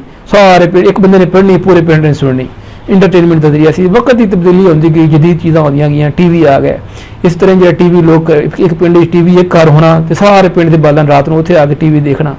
ਅੱਛਾ, ਇਸੇ ਤਰ੍ਹਾਂ ਹੁਣ ਮਤਲਬ ਹਰ ਘਰ 'ਚ ਮੋਬਾਈਲ ਆ, ਹਰ ਬੰਦੇ ਕੋਲ ਮੋਬਾਈਲ ਆ, ਟੈਬਲੇਟਸ ਨੇ। ਇਹ ਜਿਹੜੀ ਟਿਕਟੌਕ ਆ, ਇਹ ਜਦੋਂ ਤੁਸੀਂ ਜਿਵੇਂ ਕਹਿ ਰਹੇ ਸੀ, ਇਹ ਕੀ ਸਾਡੀ ਨਸਲ ਨੂੰ ਕੀ ਮਤ ਦੇ ਰਹੀ ਹੈ, ਇਹ ਸਾਡੇ ਕੀ ਮਤਲਬ ਸਾਡਾ ਨੁਕਸਾਨ ਨਹੀਂ ਕਰ ਰਹੀ ਹੈ, ਇਸ ਬਾਰੇ ਜ਼ਰਾ ਦੱਸੋ। ਹਾਂ ਜੀ ਡਾਕਟਰ ਸਾਹਿਬ, ਇਹ ਜਿਹੜਾ ਟਿਕਟੌਕ ਦੀ ਤੁਸੀਂ ਗੱਲ ਕਰ ਰਹੇ ਹੋ, ਟਿਕਟੌਕ ਨੇ ਜਿਹੜਾ ਨਵੀਂ ਜਿਹੜਾ ਯੂਥ ਹੈ, ਕੁਝ ਤਾਂ ਸਾਡਾ ਆਪਾਂ ਜਿਹੜੀ ਪਹਿਲਾਂ ਗੱਲ ਕਰਕੇ ਹਟੇ ਆਂਗੇ ਚਿੱਟੇ ਦੀ, ਕੁਝ ਤਾਂ ਸਾਡਾ ਜਿਹੜਾ ਸਮਾਜ ਹੈ ਚਿੱਟੇ ਨੇ ਇਸ ਨੂੰ ਘੁਣ ਵਾਂਗ ਖਾ ਲਿਆ। ਤੇ ਹੁਣ ਜਿਹੜਾ ਟਿਕਟੌਕ ਹੈਗਾ, ਫਿਲਹਾਲ ਟਿਕਟੌਕ ਆ ਜਿਹੜਾ ਇਸ ਸਮੇਂ ਪੰਜਾਬ ਦੇ ਵਿੱਚ ਜਾਂ ਉਹ ਕਹਿ ਲਈਏ ਕਿ ਪੂਰੇ ਭਾਰਤ ਵਿੱਚ ਟਿਕਟੌਕ ਆ ਜਿਹੜਾ ਉਹ ਬੈਨ ਹੋ ਚੁੱਕਿਆ ਹੈਗਾ। ਇਹ ਬੜਾ ਹੀ ਸ਼ਲਾਘਾਯੋਗ ਜਿਹੜਾ ਕੰਮ ਆ ਭਾਰਤ ਸਰਕਾਰ ਦਾ। ਤੇ ਇੱਕ ਜਿਹੜਾ ਪਾਕਿਸਤਾਨ ਦੀ, ਆਪਾਂ ਪਹਿਲਾਂ PUBG ਦੀ ਗੱਲ ਕਰਕੇ ਹਟਿਆ, ਪਾਕਿਸਤਾਨ ਸਰਕਾਰ ਦਾ ਵੀ ਬੜਾ ਸ਼ਲਾਘਾਯੋਗ ਕਦਮ ਆ ਜਿਹੜਾ ਉਹਨਾਂ ਨੇ ਆਪਣੇ ਆਵਾਮ ਦੇ ਭਲੇ ਦੀ ਖਾਤਰ ਜਿਹੜੀ PUBG ਗੇਮ ਆ ਪਾਕਿਸਤਾਨ ਵਿੱਚ ਬੈਨ ਕਰ ਦਿੱਤੀ ਹੈ। ਮੈਂ ਬੜੀ ਖੁਸ਼ੀ ਮਨਾਉਂਦਾ ਇਸ ਗੱਲ ਦੀ ਕਿ ਜਿਹੜਾ ਪਾਕਿਸਤਾਨ 'ਚ PUBG ਬੈਨ ਹੋ ਗਈ ਤੇ ਹਿੰਦੁਸਤਾਨ ਦੇ ਵਿੱਚ ਜਿਹੜਾ ਟਿਕਟੌਕ ਬੈਨ ਹੋ ਗਿਆ। ਮੈਨੂੰ ਬੜੀ ਇਸ ਚੀਜ਼ ਦੀ ਖੁਸ਼ੀ ਆ ਤੇ ਇਸ ਖੁਸ਼ੀ ਨੂੰ ਮੈਂ ਦੁੱਗਣਾ ਵੀ ਕਰਨਾ ਚਾਹਾਂਗਾ ਕਿ ਜੇ PUBG ਹਿੰਦੁਸਤਾਨ ਦੇ ਵਿੱਚ ਵੀ ਬੰਦ ਹੋ ਜਾਏ ਤਾਂ ਇਸ ਖੁਸ਼ੀ ਦਾ ਮੈਨੂੰ ਨਹੀਂ ਲੱਗਦਾ ਕਿ ਕੋਈ ਮੇਰੀ ਦਾ ਟਿਕਾਣਾ ਰਹੇਗਾ। ਪਰ ਮੇਰੀ ਇਹ ਖੁਸ਼ੀ ਕਈਆਂ ਨੂੰ ਬੁਰੀ ਵੀ ਲੱਗੇਗੀ ਜੀ। ਆਪਾਂ ਗੱਲ ਕਰ ਰਹੇ ਸੀਗੇ ਜੀ ਟਿਕਟੌਕ ਦੀ। ਟਿਕਟੌਕ ਦੀ ਗੱਲ ਇਹ ਹੈ ਡਾਕਟਰ ਸਾਹਿਬ ਕਿ ਜਿਹੜਾ ਟਿਕਟੌਕ ਆ, ਟਿਕਟੌਕ ਨੇ ਵੀ ਜਿੱਦਾਂ ਆਪਾਂ PUBG ਦੀ ਗੱਲ ਕੀਤੀ ਹੈ ਕਿ 13 ਤੋਂ 40 ਸਾਲ ਦੀ ਉਮਰ ਦੇ ਲੋਕ ਨੇ ਜਿਹੜੇ ਟਿਕਟੌਕ ਦੇ ਉੱਪਰ ਇਦਾਂ ਦੀਆਂ ਵੀਡੀਓ ਦੇਖਣ ਨੂੰ ਮਿਲਦੀਆਂ ਨੇ ਜਿਹੜੇ ਕਿ 50 ਸਾਲ ਦੇ ਜਾਂ 50 ਸਾਲ ਤੋਂ ਉੱਪਰ 60 ਸਾਲ ਦੇ 80 ਸਾਲ ਤੱਕ ਦੇ ਵੀ ਲੋਕ ਟਿਕਟੌਕ ਉੱਪਰ ਵੀਡੀਓ ਪਾ ਰਹੇ ਨੇ। ਇੱਕ ਬੱਚੇ ਤੋਂ ਲੈ ਕੇ ਬਜ਼ੁਰਗ ਤੱਕ ਲੋਕ ਟਿਕਟੌਕ ਤੇ ਵੀਡੀਓ ਪਾਉਂਦੇ ਨੇ। ਤੇ ਪਿਛਲੇ ਦਿਨੀ ਟਿਕਟੌਕ ਉੱਪਰ ਇੱਕ ਵੀਡੀਓ ਦੇਖੀ ਸੀ ਮੈਂ, ਉਸ ਵਿੱਚ ਨਾ ਇੱਕ ਪਿਓ ਤੇ ਧੀ ਦੇ ਰਿਸ਼ਤੇ ਨੂੰ ਜਿਹੜਾ ਸੀਗਾ ਉਹ ਬੜਾ ਹੀ ਘਟੀਆ ਕਿਸਮ ਦਾ ਪੇਸ਼ ਕੀਤਾ ਹੋਇਆ ਸੀ। ਤੇ ਪਿਓ ਤੇ ਧੀ ਨੇ ਇੱਕ ਵੀਡੀਓ ਬਣਾਈ ਤੇ ਉਸ ਵਿੱਚ ਜਿਹੜੀ ਉਹਨਾਂ ਦੀ ਹਰਕਤਾਂ ਸੀ ਉਹ ਮੈਂ ਨਹੀਂ ਕਹਿੰਦਾ ਕਿ ਕੋਈ ਪਿਓ ਬਰਦਾਸ਼ਤ ਕਰੂਗਾ। ਜਿਹੜੀਆਂ ਉਹਨਾਂ ਨੇ ਜਿਸ ਤਰੀਕੇ ਨਾਲ ਵੀਡੀਓ ਬਣਾਈ ਸੀ, ਟਿਕਟੌਕ ਨੇ ਵੀ ਜਿਹੜੀ ਆ ਸਾਡਾ ਸਮਾਜ ਖਤਮ ਕਰਨ ਘੁਣਵਾਂ ਕੰਮ ਕਰ ਰਿਹਾ ਸੀਗਾ ਟਿਕਟੌਕ। ਤੇ ਜਿਹੜਾ ਟਿਕਟੌਕ ਹੈਗਾ ਜੀ, ਟਿਕਟੌਕ ਨੇ ਲੱਚਰਤਾ ਜਿਹੜੀ ਆ ਉਹ ਫੋਕੀ ਸ਼ੋਹਰਤ ਕਾਰਨ ਜਿਹੜੀ ਲੱਚਰਤਾ ਬੜੀ ਫੈਲਾਈ ਹੈ ਕਿ ਟਿਕਟੌਕ ਨੇ ਹਰ ਬੰਦਾ ਚਾਹੁੰਦਾ ਹੈ ਕਿ ਮੇਰੇ ਕੋਲੇ ਨਾਮ ਹੋਵੇ, ਫੇਮ ਹੋਵੇ। ਇਸ ਲਈ ਲੋਕਾਂ ਨੇ ਕੀ ਕੀਤਾ, ਟਿਕਟੌਕ ਤੇ ਇਦਾਂ ਦੀਆਂ ਵੀਡੀਓ ਪਾਉਣ ਲੱਗੇ ਜਿਨ੍ਹਾਂ ਦਾ ਕੋਈ ਮਤਲਬ ਨਹੀਂ। ਤੇ ਟਿਕਟੌਕ ਬੰਦ ਹੋਣ ਤੋਂ ਬਾਅਦ ਹਜੇ ਵੀ ਅਨੇਕਾਂ ਪਲੇਟਫਾਰਮ ਨੇ, YouTube, Facebook, Instagram, Twitter, ਪਤਾ ਨਹੀਂ ਕਿੰਨੇ ਕੁ ਪਲੇਟਫਾਰਮ ਨੇ ਜਿਹੜੇ ਇੱਕ ਆਰਟਿਸਟ ਨੂੰ ਆਪਣੀ ਕਲਾ ਦਾ ਜਿਹੜਾ ਪ੍ਰਦਰਸ਼ਨ ਕਰਨ ਦਾ ਮੌਕਾ ਦਿੰਦੇ ਨੇ। ਪਰ ਇਹਨਾਂ ਪਲੇਟਫਾਰਮਾਂ ਨੂੰ ਸਹੀ ਤਰੀਕੇ ਨਾਲ ਹੀ ਵਰਤਣਾ ਚਾਹੀਦਾ। ਗਲਤ ਮੈਸੇਜ ਆ ਜਿਹੜੇ ਉਹ ਸਮਾਜ ਨੂੰ ਨਹੀਂ ਦੇਣੇ ਚਾਹੀਦੇ। ਮੈਂ ਤਾਂ ਇਹੀ ਕਹਾਂਗਾ ਜੀ, ਟਿਕਟੌਕ ਬਾਰੇ ਇਸ ਤੋਂ ਜ਼ਿਆਦਾ ਮੈਨੂੰ ਕੋਈ ਨੌਲੇਜ ਨਹੀਂ ਹੈਗੀ ਕਿਉਂਕਿ ਜ਼ਿਆਦਾ ਮੈਂ ਟਿਕਟੌਕ ਕਦੇ ਬਿਲਕੁਲ ਸਹੀ ਹੈ ਜੀ। ਇਹ ਜਿਹੜੇ ਟੂਲ ਤੁਸੀਂ ਕਹਿ ਰਹੇ ਹੋ, ਇਹ ਜਿਹੜੇ ਪਲੇਟਫਾਰਮ ਨੇ, ਇਹਨਾਂ ਨੂੰ ਅਸੀਂ ਅੱਛੇ ਤਰੀਕੇ ਮੁਸਬਤ ਅਸੀਂ ਵੇਖੋ ਜਿਹੜਾ ਮੁਸਬਤ ਤਾਂ ਹੀ ਵਰਤਾਂਗੇ ਨਾ ਜੇ ਸਾਡੇ ਅੰਦਰ ਮੁਸਬਤ ਚੀਜ਼ਾਂ ਹੋਣਗੀਆਂ, ਸਾਡੇ ਅੰਦਰ ਮੁਸਬਤ ਸੋਚ ਹੋਏਗੀ, ਸਾਡੇ ਅੰਦਰ ਮੁਸਬਤ ਰਵੱਈਏ ਹੋਣਗੇ, ਸਮਾਜ ਦੇ ਨਾਲ ਸਾਡਾ ਤਾਲੁਕ ਇਸ ਤਰ੍ਹਾਂ ਦਾ ਹੋਏਗਾ ਕਿ ਅਸੀਂ ਸਮਾਜ ਨੂੰ ਕੁਝ ਅੱਛਾ ਦੇਣਾ ਚਾਹਾਂਗੇ, ਤਦ ਹੀ ਹੋਏਗਾ ਨਾ।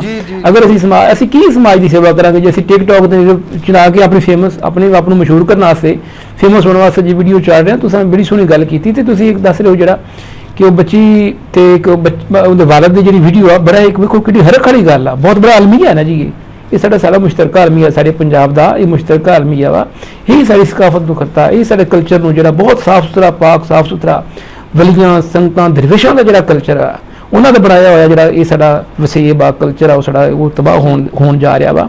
ਅੱਛਾ, ਮੈਂ ਇੱਕ ਇੱਥੇ ਵੀ ਗੱਲ ਕਰਾਂਗਾ ਕਿ ਜਿਹੜੇ ਨਵੇਂ ਲਿਖ ਰਹੇ ਲੋਕ ਆ, ਖਾਸ ਤੌਰ ਤੇ ਤੁਹਾਡੇ ਪੰਜਾਬ ਵਿੱਚ, ਕਿਉਂਕਿ ਗੀਤ ਬਹੁਤ ਮਸ਼ਹੂਰ ਆ, ਇਹ ਜਿਹੜੇ ਮੈਂ ਜਦੋਂ ਕਈ ਦਫਾ ਮੇਰੇ ਕੁਝ ਦੋਸਤ ਵੀ ਹੈਗੇ ਆ, ਉਹ ਮੈਨੂੰ ਮਤਲਬ ਦੱਸਦੇ ਰਹਿੰਦੇ ਜੀ ਇਸ ਤਰੀਕੇ ਦਾ, ਕਿਉਂਕਿ ਮੈਂ ਲਿਟਰੇਚਰ ਨਾਲ ਜੁੜਿਆ ਹਾਂ, ਅਦਬ ਨਾਲ ਜੁੜਿਆ ਹਾਂ, ਮੈਂ ਕਹਾਣੀ ਵੀ ਪੜ੍ਹਨਾ ਵਾ, ਮੈਂ ਨਜ਼ਮ ਵੀ ਪੜ੍ਹਨਾ ਵਾ, ਮੈਂ ਗੀਤ ਵੀ ਦੇਖਣਾ ਵਾ, ਅਫਸਾਨੇ ਵੀ ਦੇਖਣਾ ਵਾ, ਡਰਾਮਾ ਵੀ।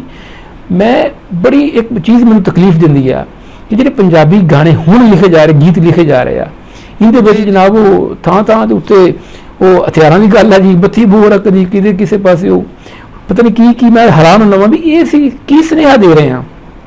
ਇਹ ਅਸੀਂ ਆਪਣੇ ਬੱਚਿਆਂ ਨੂੰ ਉਹਨਾਂ ਨੂੰ ਕੀ ਦੱਸ ਰਹੇ ਹਾਂ ਵੀ ਅਸੀਂ ਮਤਲਬ ਪੰਜਾਬੀ ਇਹਨਾਂ ਬਹੁਤ ਬਹਾਦਰ ਕੌਮ ਆ। ਤੁਸੀਂ ਦੇਖ ਲਓ ਕਿ ਇੰਨੇ ਬਹਾਦਰ ਆ, ਰਾਜਾ ਪੋਰਸ ਨੇ ਦੇਖੋ ਕਿਸ ਤਰ੍ਹਾਂ ਸਿਕੰਦਰ ਯੂਨਾਨੀ ਨੂੰ ਦੰਦ ਖੱਟੇ ਕੀਤੇ, ਕਿਵੇਂ ਉਹਨੂੰ ਤਨਸਾਤਾ। ਤੁਸੀਂ ਮਹਾਰਾਜਾ ਰਣਜੀਤ ਸਿੰਘ ਨੂੰ ਦੇਖ ਲਓ, ਮਹਾਰਾਜਾ ਰਣਜੀਤ ਸਿੰਘ ਨੇ ਕਿਸ ਤਰੀਕੇ ਧਾੜੀਆਂ ਨੂੰ ਉਠਾ ਕੇ ਆ ਕੇ ਪੰਜਾਬ, ਅਗਰ ਮਹਾਰਾਜਾ ਰਣਜੀਤ ਸਿੰਘ ਨਾ ਹੁੰਦਾ ਤੇ ਪੰਜਾਬ ਅਫਗਾਨਿਸਤਾਨ ਤੱਕ ਜਿਹੜਾ ਸੀ, ਇਹ ਅਫਗਾਨਿਸਤਾਨ ਇੱਥੇ ਲਾਹੌਰ ਤੱਕ ਆ ਜਾਣਾ ਸੀ। ਤੇ ਮੈਂ ਇਹ ਕਹਿਣਾ ਪੰਜਾਬੀ ਬਹਾਦਰ ਠੀਕ ਆ, ਇਹ ਮਤਲਬ ਹਥਿਆਰ ਨਾਲ ਉਹਨਾਂ ਦਾ ਇੱਕ ਤਾਲੁਕ ਹੈਗਾ, ਲੇਕਿਨ ਤੁਸੀਂ ਮੈਨੂੰ ਦੱਸੋ ਇਹ ਪੰਜਾਬੀ ਗਾਣਿਆਂ ਦੇ ਵਿੱਚ ਜਿਹੜੇ ਹਥਿਆਰਾਂ ਦੀ ਗੱਲ ਆ ਇਹ ਕਿੰਨੀ ਕੁ ਚੰਗੀ ਆ ਜੀ? ਜੀ ਪੰਜਾਬੀ ਗਾਣਿਆਂ ਦੀ ਜੇਕਰ ਡਾਕਟਰ ਸਾਹਿਬ ਗੱਲ ਕਰਦੇ ਆ ਤਾਂ ਪੰਜਾਬੀ ਗਾਣਿਆਂ 'ਚ ਅਕਸਰ ਹੀ ਆਪਾਂ ਦੇਖਦੇ ਆ ਕਿ ਹਥਿਆਰਾਂ ਨੂੰ ਪ੍ਰਮੋਟ ਕੀਤਾ ਜਾਂਦਾ ਜੀ। ਪਰ ਡਾਕਟਰ ਸਾਹਿਬ ਜਿਹੜੇ ਪੰਜਾਬੀ ਗਾਣੇ ਨੇ ਇਹਨਾਂ ਪੰਜਾਬੀ ਦਾ ਜਿਹੜਾ ਵਿਰਸਾ ਸਾਡਾ ਪੰਜਾਬ ਦਾ ਇਹ ਬੜਾ ਹੀ ਅਮੀਰ ਵਿਰਸਾ ਹੈ। ਇਸ ਵਿਰਸੇ ਨੂੰ ਸਾਨੂੰ ਬਚਾਉਣ ਦੀ ਲੋੜ ਹੈ। ਜਿਹੜੇ ਫੋਕੀ ਸ਼ੋਹਰਤ ਲਈ ਜਿਹੜੇ ਸਿੰਗਰ ਗਾਣਿਆਂ ਦੇ ਵਿੱਚ ਹਥਿਆਰਾਂ ਨੂੰ ਪ੍ਰਮੋਟ ਕਰਦੇ ਨੇ ਉਹ ਕੀ ਕਰਦੇ ਨੇ ਕਿ ਅਕਸਰ ਗਾਣਿਆਂ ਦੇ ਬੋਲ ਹੁੰਦੇ ਨੇ ਕਿ ਜੱਟ ਫੈਰ ਕਰਦਾ, ਜੱਟ ਆਹ ਕਰਦਾ, ਜੱਟ ਕਬਜ਼ੇ ਲੈਣ ਦਾ ਸ਼ੌਂਕੀ। ਇਹ ਜਿਹੜੀਆਂ ਗੱਲਾਂ ਨੇਗੀਆਂ ਮੈਨੂੰ ਨਹੀਂ ਲੱਗਦਾ ਕਿ ਇਹ ਗੱਲਾਂ ਸੱਚ ਨੇ, ਕਿਉਂਕਿ ਅਸੀਂ ਜੇ ਜ਼ਮੀਨ ਗਰਾਊਂਡ ਲੈਵਲ ਤੇ ਜਾ ਕੇ ਦੇਖਦੇ ਹਾਂ ਅਸਲ ਵਿੱਚ ਸੱਚਾਈ ਕੁਝ ਹੋਰ ਹੈ ਜੀ। ਜੱਟ ਕੀ ਕਰਦਾ ਹੈ? ਜੱਟ ਫਾਹੇ ਲੈਂਦਾ ਹੈ, ਜੱਟ ਖੁਦਕੁਸ਼ੀਆਂ ਕਰਦਾ ਹੈ ਹਨਾ, ਜੱਟ ਮਰਦਾ ਹੈ, ਭੁੱਖਾ ਮਰਦਾ ਹੈ ਜੱਟ। ਇਹ ਪਤਾ ਨਹੀਂ ਕਿਹੜੇ ਜੱਟ ਦੀ ਗੱਲ ਕਰਦੇ ਆ ਜਿਹੜੇ ਜੱਟ ਫੈਰ ਕਰਦੇ ਆ, ਜਿਹੜੇ ਕਬਜ਼ੇ ਲੈਂਦੇ ਆ। ਪਤਾ ਨਹੀਂ ਕਿਹੜਾ ਜੱਟ ਆ, ਕਿੱਥੇ ਰਹਿੰਦਾ ਹੈ ਜੱਟ ਜਿਹੜੇ ਜੱਟਾਂ ਨੂੰ ਇਹ ਗਾਣਿਆਂ 'ਚ ਪ੍ਰਮੋਟ ਕਰਦੇ ਨੇ। ਦੇਖੋ ਜੀ ਜੇ ਹਥਿਆਰਾਂ ਨੂੰ ਪ੍ਰਮੋਟ ਕਰ ਰਹੇ ਨੇ, ਜਿਹੜੀ ਅੱਗ ਅੱਜ ਕਿਸੇ ਦੇ ਘਰ ਲੱਗ ਰਹੀ ਆ ਉਹ ਜੇ ਅੱਜ ਸਾਡੇ ਗਵਾਂਢੀਆਂ ਦੇ ਘਰ ਅੱਗ ਮੱਚ ਰਹੀ ਆ ਇਹ ਨਹੀਂ ਹੈਗਾ ਕਿ ਸਾਨੂੰ ਤਮਾਸ਼ਾ ਦੇਖਣਾ ਚਾਹੀਦਾ। ਮੈਨੂੰ ਲੱਗਦਾ ਵੀ ਜੇ ਗਵਾਂਢੀਆਂ ਦੇ ਅੱਗ ਮੱਚ ਰਹੀ ਆ ਤਾਂ ਉਹ ਸਾਡੇ ਘਰ ਵੀ ਵੜ ਸਕਦੀ ਆ ਤੇ ਮੈਨੂੰ ਇਸ ਅੱਗ ਨੂੰ ਬੁਝਾਉਣ ਦੀ ਕੋਸ਼ਿਸ਼ ਕਰਨੀ ਚਾਹੀਦੀ ਆ, ਨਾ ਕਿ ਮੈਨੂੰ ਇਸ ਅੱਗ ਤੇ ਤੇਲ ਪਾਉਣ ਦੀ ਕੋਸ਼ਿਸ਼ ਕਰਨੀ ਚਾਹੀਦੀ ਆ। ਇਸ ਲਈ ਮੈਂ ਜਿੰਨੇ ਵੀ ਮੇਰੇ ਵੀਰ ਮੇਰੇ ਵੱਡੇ ਜਿਹੜੇ ਸਤਿਕਾਰਯੋਗ ਰਾਈਟਰ ਨੇ ਜਾਂ ਸਿੰਗਰ ਨੇ ਇਹਨਾਂ ਨੂੰ ਮੈਂ ਇਹੀ ਅਪੀਲ ਕਰਨੀ ਚਾਹਾਂਗਾ ਕਿ ਜੇਕਰ ਤੁਸੀਂ ਸਮਾਜ ਨੂੰ ਕੁਝ ਦੇਣਾ ਹੈ ਤੇ ਤੁਹਾਡੀ ਕੋਈ ਦੇਣ ਹੈਗੀ ਤਾਂ ਚੰਗਾ ਹੈਗੀ, ਚੰਗਾ ਲਿਟਰੇਚਰ ਲਿਖੋ ਤੇ ਚੰਗਾ ਹੀ ਪੜ੍ਹੋ ਤੇ ਚੰਗਾ ਹੀ ਗਾਓ। ਜਿਹੜੇ ਇਹ ਹਥਿਆਰ ਨੇ ਇਹਨਾਂ ਨੂੰ ਪ੍ਰਮੋਟ ਨਾ ਕਰੋ ਵੀਰਿਓ, ਕਿਉਂਕਿ ਕੱਲ ਨੂੰ ਤੁਹਾਡੇ ਆਪਣੇ ਬੱਚਿਆਂ ਨੇ ਤੁਹਾਡੇ ਲਿਖੇ ਹੋਏ ਤੇ ਤੁਹਾਡੇ ਗਾਏ ਹੋਏ ਗਾਣੇ ਸੁਣਨੇ ਨੇ ਤੇ ਉਹਨਾਂ ਨੇ ਵੀ ਇਹਨਾਂ ਗਾਣਿਆਂ ਦੇ ਹਿਸਾਬ ਨਾਲ ਹੀ ਚੱਲਣ ਦੀ ਕੋਸ਼ਿਸ਼ ਕਰਨੀ ਆ ਤੇ ਜਿਹੜੀ ਕਿ ਉਹਨਾਂ ਨੂੰ ਜ਼ਿੰਦਗੀ 'ਚ ਅੜਿੱਕਾ ਬਣੂਗੀ। ਤੇ ਅੱਜ ਦਾ ਜਿਹੜਾ ਯੂਥ ਆ ਇਸ ਸਿੰਗਰਾਂ ਨੂੰ ਆਪਣੀ ਜ਼ਿੰਦਗੀ ਦਾ ਰੋਲ ਮਾਡਲ ਸਮਝਦਾ ਤੇ ਜੇ ਇਹ ਜਿਹੜੇ ਸਿੰਗਰ ਨੇ ਆਪਣਾ ਸਹੀ ਰੋਲ ਅਦਾ ਕਰਨਗੇ ਤਾਂ ਜਿਹੜਾ ਇਹ ਯੂਥ ਆ ਤਾਂ ਸਹੀ ਪਾਸੇ ਨੂੰ ਜਾਏਗਾ। ਜੇਕਰ ਇਹ ਸਿੰਗਰ ਇਦਾਂ ਦੇ ਹੀ ਗਾਣੇ ਗਾਈ ਜਾਣਗੇ, ਬੁਲਟ ਤਾਂ ਰੱਖਿਆ ਪਟਾਕੇ ਪਾਉਣ ਨੂੰ ਜਾਂ ਫੋਰਚੂਨਰ ਤਾਂ ਰੱਖੀ ਆ ਘੁੰਮਣ ਘਮਾਉਣ ਨੂੰ, ਇਦਾਂ ਦੇ ਜੇਕਰ ਗਾਣੇ ਗਾਉਣਗੇ ਤਾਂ ਮੈਨੂੰ ਨਹੀਂ ਲੱਗਦਾ ਕਿ ਸਾਡਾ ਜਿਹੜਾ ਯੂਥ ਆ ਕਿਸੇ ਸਹੀ ਪਾਸੇ ਜਾਏਗਾ, ਇਸ ਨੂੰ ਕੋਈ ਸਹੀ ਦਿਸ਼ਾ ਮਿਲੇਗੀ। ਕਿਉਂਕਿ ਜਿਹੜਾ ਯੂਥ ਆ ਇਹਨਾਂ ਨੂੰ ਆਪਣੀ ਜ਼ਿੰਦਗੀ ਦਾ ਰੋਲ ਮਾਡਲ ਸਮਝਦਾ ਤੇ ਇਹਨਾਂ ਪਿੱਛੇ ਮਰਨ ਲਈ ਤਿਆਰ ਆ ਤੇ ਇਹਨਾਂ ਪਿੱਛੇ ਮਾਰਨ ਲਈ ਤਿਆਰ ਆ ਯੂਥ। ਤੇ ਪਲੀਜ਼ ਇਹਨਾਂ ਦੇ ਸਿੰਗਰਾਂ ਨੂੰ ਮੇਰੀ ਬੇਨਤੀ ਆ ਹੱਥ ਬੰਨ੍ਹ ਕੇ ਕਿ ਜੇਕਰ ਦਰਸ਼ਕਾਂ ਨੂੰ ਕੁਝ ਪਰੋਸਣਾ ਤੇ ਕੁਝ ਉਹਨਾਂ ਨੂੰ ਤੋਂ ਦੇਣਾ ਹੈ ਤਾਂ ਚੰਗਾ ਹੀ ਪੇਸ਼ ਕਰੋ, ਮਾੜਾ ਨਾ ਪੇਸ਼ ਕਰੋ ਜੀ। ਜੀ ਜੀ ਜੀ ਜੀ ਜੀ ਵਾਹ ਵਾਹ, ਬਹੁਤ ਸੋਹਣੀ ਗੱਲ ਕੀਤੀ ਜੀ ਤੁਸੀਂ ਨੇ, ਬਹੁਤ ਅੱਛੀ ਗੱਲ ਕੀਤੀ। ਬਿਲਕੁਲ ਜੀ, ਪੰਜਾਬੀ ਕੌਮ ਜਿਹੜੀ ਆ ਬਹੁਤ ਅਨਮੁੱਲੇ ਸੋਹਣੇ ਸੁਨੱਖੇ ਵਿਰਸੇ ਦੀ ਮਾਲਕ ਆ। ਇਹ ਵਿਰਸਾ ਤੁਹਾਨੂੰ ਜਿਵੇਂ ਅੱਗੇ ਮੈਂ ਦੱਸ ਚੁੱਕਾ ਵਾਂ, ਇਹ ਬਾਬਾ ਫਰੀਦ ਤੁਸੀਂ ਦੇਖ ਲਓ ਕਿੰਨੇ ਪਿਆਰੇ ਸਾਡੇ ਸ਼ਾਇਰ ਨੇ, ਤੁਸੀਂ ਸ਼ਾਹ ਹੁਸੈਨ ਦੇਖ ਲਓ, ਤੁਸੀਂ ਗੁਰੂਆਂ ਦੀ ਸ਼ਾਇਰੀ ਦੇਖ ਲਵੋ, ਤੁਸੀਂ ਵੇਖ ਲਓ ਮੁਰਾਦ ਦੇਖ ਲਓ, ਪੀਲੂ ਬਰਖੁਰਦਾਰ ਦੇ ਹਾਫਿਜ਼ ਦੇਖ ਲਵੋ, ਤੁਸੀਂ ਮੁਦਰਦਾਸ ਖਤਰੀ, ਹੀਰ ਵਾਰਿਸ ਸ਼ਾਹ, ਬਹੁਤ ਜ਼ਿਆਦਾ ਹੋਰ ਲੋਕ ਨੇ, ਕਿੰਨੇ ਸ਼ਾਇਰ ਨੇ ਸਾਡੇ, ਬਹੁਤ ਅੱਛਾ ਲਿਖ ਰਹੇ ਸੀ। ਪਤਾ ਨਹੀਂ ਇਹ ਕੀ ਗੱਲ ਬਣੀ ਆ ਕਿ ਇਹ ਗੱਲ ਚਲਦੀ ਜਿਹੜੀ ਆ ਉਹ ਹੁਣ ਹਥਿਆਰਾਂ ਤੇ ਆ ਗਈ ਆ। ਮੈਂ ਤਾਂ ਬੜਾ ਹੈਰਾਨ ਹੁੰਦਾ ਵਾਂ, ਪਹਿਲੇ ਵਾਰਾਂ ਲਿਖੀਆਂ ਜਾਂਦੀਆਂ ਸੀ, ਮੈਂ ਵਾਰਾਂ ਪੜ੍ਹਦਾ ਰਿਹਾ, ਲੇਕਿਨ ਵਾਰਾਂ 'ਚ ਬਹੁਤ ਸਾਨੂੰ ਸਾਰਾ ਬਹੁਤ ਕੁਝ ਮਿਲਦਾ। ਅੱਛਾ, ਜਦੋਂ ਹਥਿਆਰਾਂ ਦੀ ਗੱਲ ਹੁੰਦੀ ਆ, ਪੰਜਾਬੀ ਗੀਤਾਂ ਦੀ ਗੱਲ ਹੁੰਦੀ ਆ, ਤੇ ਇਹ ਜਿਹੜਾ ਪੰਜਾਬੀ ਅਦਬ ਦਾ ਜਿਹੜਾ ਖਜ਼ਾਨਾ ਵਾ, ਇਹ ਗੀਤਾਂ ਦੀ ਜਿਹੜੀ ਸਿਨਫ ਆ, ਇੱਥੇ ਗਾਇਕੀ ਵੀ ਸ਼ਾਮਲ ਨੇ। ਹੁਣ ਸਾਡੇ ਇੱਕ ਮੈਂ ਗੱਲ ਕਰਾਂਗਾ, ਤੁਹਾਡੇ ਬੜੇ ਫੇਮਸ ਫਿਗਰ ਨੇ ਉਧਰ ਪੰਜਾਬ ਦੇ, ਸਿੱਧੂ ਮੂਸੇਵਾਲਾ। ਅੱਛਾ, ਉਹ ਨਾ ਪਿੱਛੇ ਜਿਹਾ ਵੀ ਇੱਕ ਸਵਾਲ ਕਿਸੇ ਦੋਸਤ ਨੂੰ ਪੁੱਛਿਆ ਸੀ ਤੇ ਇਹਨਾਂ ਦੇ ਬਾਰੇ 'ਚ ਮੈਂ ਮੀਡੀਆ ਤੇ ਦੇਖਣਾ ਵਾ, ਸੋਸ਼ਲ ਮੀਡੀਆ ਤੇ ਵੀ ਬੜੀ ਲੰਮੀਆਂ ਗੱਲਾਂ ਹੁੰਦੀਆਂ ਨੇ, ਬਹੁਤ ਬੜੇ ਬਹਿਸ ਮੁਬਾਹਿਸੇ ਹੁੰਦੇ ਨੇ। ਇਹਨਾਂ ਬਾਰੇ ਤੁਸੀਂ ਕੀ ਕਹੋਗੇ? ਸਿੱਧੂ ਮੂਸੇਵਾਲੇ ਬਾਰੇ ਤੁਸੀਂ ਕੀ ਕਹੋਗੇ? ਇਹ ਤਾਂ ਆਪਣੇ ਵਿਚਾਰ ਜਿਹੜੇ ਮੇਰੇ ਨਾਲ ਸਾਂਝੇ ਕਰੋ। ਇਹ ਦੇਖੋ ਜੀ, ਸਿੱਧੂ ਮੂਸੇਵਾਲਾ ਇੱਕ ਵਧੀਆ ਕਲਾਕਾਰ ਆ, ਵਧੀਆ ਆਰਟਿਸਟ ਆ, ਵਧੀਆ ਉਹਦੇ ਕੋਲੇ ਹੁਨਰ ਆ, ਵਧੀਆ ਉਹਦੀ ਆਵਾਜ਼ ਆ, ਹਨਾ। ਕਲਾਕਾਰ ਹੈ ਇੱਕ ਵਧੀਆ ਜੀ ਜੀ। ਪਰ ਜਿੱਦਾਂ ਦਾ ਉਹ ਗਾ ਰਿਹਾ, ਆਪਾਂ ਪਹਿਲਾਂ ਵੀ ਗੱਲ ਕੀਤੀ ਹੈ ਕਿ ਹਥਿਆਰਾਂ ਨੂੰ ਪ੍ਰਮੋਟ ਕਰਨਾ ਜਾਂ ਨਸ਼ਿਆਂ ਨੂੰ ਪ੍ਰਮੋਟ ਕਰਨਾ ਜਾਂ ਲੱਚਰਤਾ ਨੂੰ ਪ੍ਰਮੋਟ ਕਰਨਾ ਇੱਕ ਗਲਤ ਗੱਲ ਆ। ਬਿਲਕੁਲ। ਤੇ ਸਿੱਧੂ ਮੂਸੇਵਾਲੇ ਵਰਗਾ ਮੈਂ ਨਹੀਂ ਕਹਿੰਦਾ ਕੋਈ ਕਲਾਕਾਰ ਹੋਏਗਾ।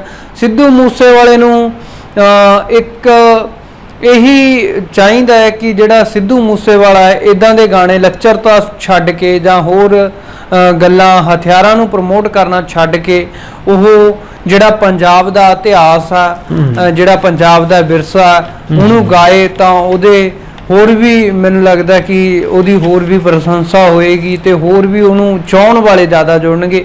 ਜਿਹੜੇ ਲੋਕ ਅੱਜ ਸਿੱਧੂ ਮੂਸੇਵਾਲੇ ਨੂੰ ਨਫ਼ਰਤ ਕਰਦੇ ਆ ਹਥਿਆਰਾਂ ਕਰਕੇ ਕਰਦੇ ਆ, ਨਾ ਕਿ ਉਹਦੀ ਕਿਸੇ ਕਲਾਕਾਰੀ ਕਰਕੇ ਕਰਦੇ ਆ।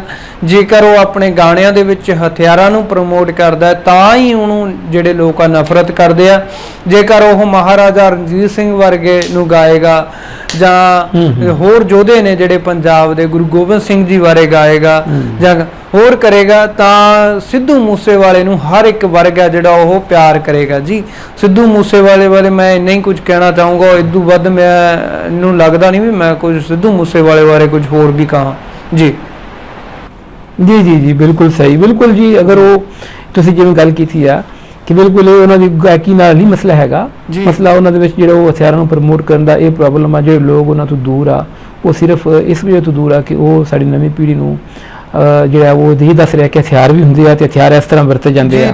ਅੱਛਾ ਚਲੋ ਹੁਣ ਅਸੀਂ ਪ੍ਰੋਗਰਾਮ ਦੇ ਆਖਰੀ ਹਿੱਸੇ ਵੱਲ ਜਾ ਰਹੇ ਹਾਂ ਤੇ ਇੱਕ ਮੈਂ ਜਦੋਂ ਵੀ ਪ੍ਰੋਗਰਾਮ ਕਿਸੇ ਨਾਲ ਹੁੰਦਾ ਵਾ ਖਾਸ ਮੁਲਾਕਾਤ ਤੇ ਮੈਂ ਮਾਂ ਬੋਲੀ ਨਾਲ ਦੇ ਹਵਾਲੇ ਨਾਲ ਵੀ ਸਵਾਲ ਕਰਨਾ, ਮਾਂ ਬੋਲੀ ਦੇ ਪੱਖੋਂ ਤੁਸੀਂ ਮੈਨੂੰ ਇਹ ਦੱਸਣਾ ਵਾ ਮਾਂ ਬੋਲੀ ਜਿਹੜੀ ਸਾਡੀ ਪੰਜਾਬੀ ਮਾਂ ਬੋਲੀ ਆ ਇਹ ਤੁਸੀਂ ਕੀ ਸਮਝਦੇ ਹੋ ਵੀ ਸਾਡਾ ਇਹਦਾ ਕੀ ਮੁਸਤਕਬਲ ਆ, ਇਹ ਕਿੱਥੇ ਖਲੋਤੀ ਆ ਹੁਣ? ਜੀ ਜਿਹੜੀ ਪੰਜਾਬੀ ਮਾਂ ਬੋਲੀ ਆ, ਸਾਡੀ ਜ਼ੁਬਾਨ ਆ ਜਿਹੜੀ ਪੰਜਾਬੀ, ਜੇ ਚੜ੍ਹਦੇ ਪੰਜਾਬ ਦੀ ਗੱਲ ਕਰਦੀ ਹੈ ਜੀ, ਲਹਿੰਦੇ ਤੇ ਚੜ੍ਹਦੇ ਪੰਜਾਬ ਦੇ ਵਿੱਚ ਦੋਨਾਂ 'ਚ ਪੰਜਾਬੀ ਬੋਲੀ ਜਾਂਦੀ ਹੈ ਪੰਜਾਬੀ। ਪਰ ਪੰਜਾਬ ਚੜ੍ਹਦੇ ਦੇ ਵਿੱਚ ਜਿਹੜਾ ਅੱਜ ਪੰਜਾਬੀ ਦਾ ਗ੍ਰਾਫ ਆ ਜਿਹੜਾ ਉਹ ਬਹੁਤ ਥੱਲੇ ਗਿਰ ਚੁੱਕਿਆ ਜੀ। ਕਾਰਨ ਕੀ ਹੈ ਕਿ ਅਸੀਂ ਆਪਣੇ ਜਿਹੜੇ ਬੱਚੇ ਨੇ ਉਹ ਪ੍ਰਾਈਵੇਟ ਸਕੂਲਾਂ ਦੇ ਵਿੱਚ ਪੜ੍ਹਨ ਪਾ ਦਿੱਤੇ ਨੇ ਤੇ ਜਿਹੜੇ ਉਹਨਾਂ ਸਕੂਲਾਂ ਦੇ ਵਿੱਚ ਕੀ ਹੈਗਾ ਕਿ ਬੱਚੇ ਨੂੰ ਪੰਜਾਬੀ ਬੋਲਣ ਉੱਪਰ ਮਨਾਹੀ ਹੈ। ਜੇਕਰ ਕੋਈ ਬੱਚਾ ਬੋਲਦਾ ਹੈ ਪੰਜਾਬੀ ਤਾਂ ਉਸ ਨੂੰ ਜੁਰਮਾਨਾ ਲਾਇਆ ਜਾਂਦਾ। ਹੁਣ ਜਿਹੜੀ ਨਵੇਂ ਬੱਚੇ ਨੇ, ਜਿਹੜੇ ਨਵੀਂ ਪੀੜ੍ਹੀ ਹੈ, ਉਹਨਾਂ ਦੇ ਵਿੱਚੋਂ ਜ਼ਿਆਦਾਤਰ ਬੱਚਿਆਂ ਨੂੰ ਕਈ ਪੰਜਾਬੀ ਦੇ ਇਹੋ ਜਿਹੇ ਸ਼ਬਦ ਨੇ ਜਿਨ੍ਹਾਂ ਬਾਰੇ ਪਤਾ ਹੀ ਨਹੀਂ ਕਿ ਇਹ ਪੰਜਾਬੀ 'ਚ ਇਹਦਾ ਮਤਲਬ ਕੀ ਹੈ। ਹਿੰਦੀ 'ਚ ਜੇ ਕਹਿ ਦਈਏ ਜਾਂ ਇੰਗਲਿਸ਼ 'ਚ ਕਹਿ ਦਈਏ, ਬੱਚੇ ਉਹਦੇ ਬਾਰੇ ਚੰਗੀ ਤਰ੍ਹਾਂ ਜਾਣੂ ਨੇ। ਪੰਜਾਬ ਸਰਕਾਰ ਨੂੰ ਤੇ ਪੰਜਾਬੀ ਨੂੰ ਪਿਆਰ ਕਰਨ ਵਾਲਿਆਂ ਨੂੰ ਚਾਹੀਦਾ ਹੈ, ਕਾਫੀ ਜਿਹੜੇ ਪੰਜਾਬੀ ਨੂੰ ਪਿਆਰ ਕਰਨ ਵਾਲੇ ਨੇ ਉਹ ਪੰਜਾਬੀ ਲਈ ਲੜਾਈ ਵੀ ਲੜ ਰਹੇ ਨੇ। ਕਾਰਨ ਕੀ ਹੈ ਜੀ ਇਹਦਾ? ਅਸੀਂ ਖੁਦ ਹੀ ਆ। ਸਾਡੇ ਜੇ ਸਕੂਲ ਦੇ ਵਿੱਚ ਪੰਜਾਬੀ ਬੋਲਣੀ ਮਨਾ ਹੈ ਤਾਂ ਸਕੂਲ ਦੇ ਵਿੱਚ ਤਾਂ ਮਨਾ ਹੀ ਮਨਾ ਹੈ। ਅਸੀਂ ਘਰਾਂ ਦੇ ਵਿੱਚ ਵੀ ਅੱਜ ਕੱਲ੍ਹ ਇਹ ਕੀਤਾ ਹੈ ਕਿ ਪੰਜਾਬੀ ਨਾ ਬੋਲੀ ਜਾਵੇ ਤੇ ਜਿਹੜਾ ਬੱਚਾ ਉਹਨੂੰ ਅਸੀਂ ਬੜੀ ਖੁਸ਼ੀ ਨਾਲ ਹਿੰਦੀ 'ਚ ਬੱਚੇ ਨਾਲ ਗੱਲ ਕਰਨ ਦੀ ਕੋਸ਼ਿਸ਼ ਕਰਦੇ ਹਾਂ ਕਿ ਅਸੀਂ ਜਿਹੜਾ ਹੈਗਾ ਪੰਜਾਬੀ ਛੱਡ ਕੇ ਸਾਨੂੰ ਹਿੰਦੀ ਆਉਣ ਲੱਗ ਗਈ, ਸਾਡੇ ਬੱਚੇ ਨੂੰ ਹਿੰਦੀ ਆ ਗਈ। ਅਸੀਂ ਇਸ ਚੀਜ਼ ਨੂੰ ਬੜੀ ਖੁਸ਼ੀ ਜ਼ਾਹਰ ਕਰਦੇ ਹਾਂ। ਇਸ ਚੀਜ਼ 'ਤੇ ਵਧੀਆ ਗੱਲ ਹੈ ਕਿ ਜਿਹੜਾ ਤੁਹਾਡਾ ਬੱਚਾ ਹੈ ਜਾਂ ਤੁਸੀਂ ਖੁਦ ਹੋ, ਤੁਸੀਂ ਅਲੱਗ-ਅਲੱਗ ਭਾਸ਼ਾਵਾਂ ਦਾ ਗਿਆਨ ਰੱਖਦੇ ਹੋ। ਅੰਗਰੇਜ਼ੀ ਹੋ ਗਈ, ਪੰਜਾਬੀ ਹੋ ਗਈ, ਹਿੰਦੀ ਹੋ ਗਈ, ਉਰਦੂ ਹੋ ਗਈ, ਫਾਰਸੀ, ਕੋਈ ਵੀ ਭਾਸ਼ਾ, ਕਿਸੇ ਵੀ ਭਾਸ਼ਾ ਦਾ ਗਿਆਨ ਰੱਖਣਾ ਕੋਈ ਗਲਤ ਨਹੀਂ ਹੈ। ਪਰ ਜਿਹੜਾ ਆਪਣਾ ਵਜੂਦ ਹੈ ਉਹ ਭੁੱਲਣਾ ਬੜਾ ਗਲਤ ਹੈ, ਉਹ ਖਤਰਨਾਕ ਹੈ ਜੀ ਤੁਹਾਡੇ ਲਈ। ਜੇਕਰ ਤੁਸੀਂ ਆਪਣੇ ਆਪ ਨੂੰ ਭੁੱਲ ਜਾਓਗੇ ਤਾਂ ਤੁਹਾਡਾ ਜਿਹੜਾ ਸਮਾਜ ਦਾ ਗਿਆਨ ਪ੍ਰਾਪਤ ਕੀਤਾ ਉਹ ਕਿਸੇ ਵੀ ਕੰਮ ਦਾ ਨਹੀਂ ਹੈ। ਇਸ ਲਈ ਜਿਹੜਾ ਹੈਗਾ ਆਪਣੇ ਬੱਚਿਆਂ ਨੂੰ ਪੰਜਾਬੀ ਜ਼ਰੂਰ ਸਿਖਾਓ ਤੇ ਇੰਗਲਿਸ਼ 'ਚ ਸਿਖਾਓ, ਹਿੰਦੀ ਸਿਖਾਓ, ਕਿਹੜੀ ਮਰਜ਼ੀ ਮੁਲਕ ਦੀ ਭਾਸ਼ਾ ਸਿਖਾਓ, ਪਰ ਉਸ ਨਾਲ ਆਪਣੀ ਜਿਹੜੀ ਮਾਂ ਬੋਲੀ ਹੈਗੀ, ਜਿਹੜੀ ਤੁਹਾਡੀ ਆਪਣੀ ਮਾਂ ਦੀ ਪੇਟੋਂ ਜਿਹੜੀ ਤੁਹਾਡਾ ਜਿਹੜਾ ਜਿੱਥੇ ਜਨਮ ਹੋਇਆ, ਜਿਹੜੀ ਤੁਹਾਡੀ ਧਰਤੀ ਹੈ, ਉਸ ਧਰਤੀ ਦੀ ਜਿਹੜੀ ਭਾਸ਼ਾ, ਉਸ ਦਾ ਜਿਹੜਾ ਪਹਿਰਾਵਾ, ਉਸ ਦਾ ਜਿਹੜਾ ਖਾਣਾ ਪੀਣਾ, ਉਸ ਦਾ ਜਿਹੜੇ ਉੱਥੇ ਦੇ ਸੱਭਿਆਚਾਰ ਆ, ਉਹਨਾਂ ਚੀਜ਼ਾਂ ਨੂੰ ਪਿੱਛੇ ਨਾ ਛੱਡੋ, ਉਹਨਾਂ ਨੂੰ ਨਾਲ ਲੈ ਕੇ ਆਪਣੇ ਚੱਲੋ, ਤਦ ਹੀ ਤੁਹਾਡਾ ਜਿਹੜਾ ਵਜੂਦ ਜਿਹੜਾ ਜਿੰਦਾ ਰਹਿ ਸਕਦਾ ਜੀ। ਜੀ ਸਹੀ ਸਹੀ ਸਹੀ ਸਹੀ ਬਿਲਕੁਲ ਜੀ। ਜਿੱਦਾਂ ਤੁਸੀਂ ਕਹਿ ਰਹੇ ਜੀ ਕਿ ਸਾਡਾ ਵਜੂਦ ਤਾਂ ਹੀ ਬਾਕੀ ਰਹੇਗਾ ਜੇ ਅਸੀਂ ਆਪਣੀ ਮਾਂ ਬੋਲੀ ਨਾਲ ਜੁੜੇ ਰਵਾਂਗੇ। ਬਿਲਕੁਲ ਇਹ ਤਾਂ ਇਸੇ ਤਰ੍ਹਾਂ ਹੀ ਆ।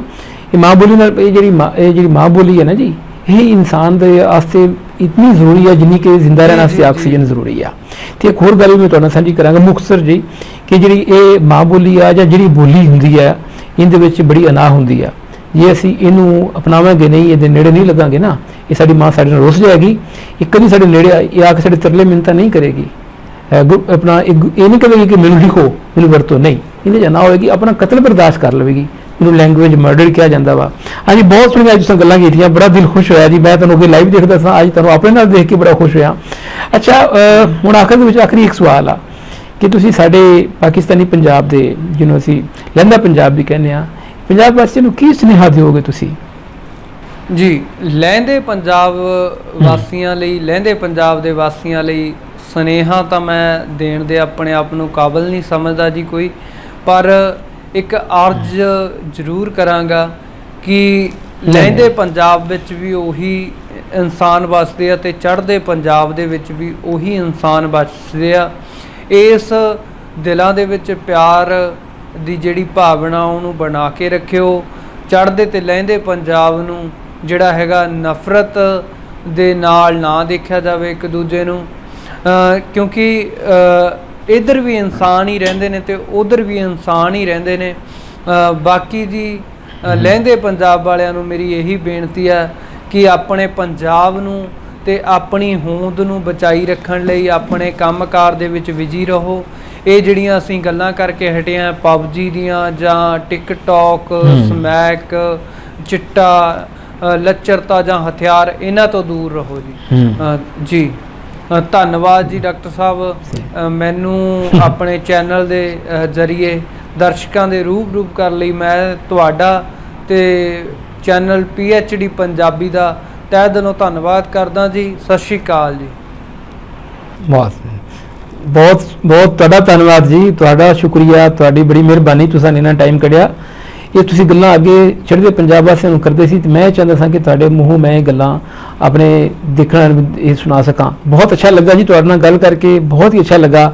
ਤੁਹਾਡਾ ਆਉਣ ਦਾ ਬਹੁਤ ਸ਼ੁਕਰੀਆ, ਤੁਸੀਂ ਤਸ਼ਰੀਫ ਲੈ ਕੇ ਆਏ।